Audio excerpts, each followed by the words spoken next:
I have a question. Naranasan mo na ba ang ganitong senaryo sa iyong buhay? Let's say, for example, ikaw po ay paalis ng bahay. Siyempre, nag-aayos ka, diba? Kung boy ka man or girl, bigla mong nasabi sa iyong sarili, ayos ang itsura ko ngayon na. Parang ang ganda ko yata Blooming ako ngayon na. Ang pogi ko yata sa suot ko. Pakinggan mo po ang mensahe ng video kong ito.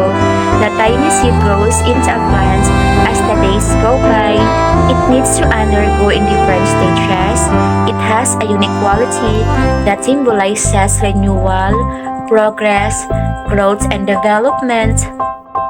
Just like us, we cannot force things to happen just one blink of an eye. No matter how hard we try, if it's not the right time for us to shine, nothing will happen, diba? May we learn to appreciate each day with a motivated heart. Let us enjoy what we are doing. Every scenario has a corresponding timetable. All the plants and animals are worthy. Everyone is significant. We are wonderfully made by the author of life. Take time to appreciate every simple detail in your life from head to toe, diba? Appreciate it. Be proud of yourself. Diba, paminsan-minsan, sabihin din natin ito, parang ang ganda ko yata ngayon na. Diba? Blooming yata ako ngayon na. Parang ang pogi ko ngayon, diba? Dumadaan ka ba sa kanyan? Diba kapag aalis ka ng bahay and then nakaayos ka, bigla ka na lang may impress din sa iyong sariling kaanyuan. Lalo kapag nakaharap ka talaga sa lamin.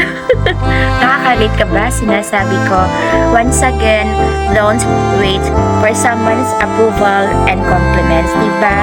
Kailangan po sa ating mga sarili mismo ay maniwala po tayo na tayo ay magandang nilalang. Diba? Tayo po ay kaakit-akit na nilalang sa mundong ito.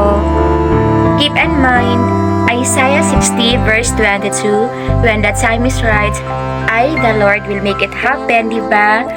To all my co-vloggers out there, just keep uploading such a worth-watching videos, diba?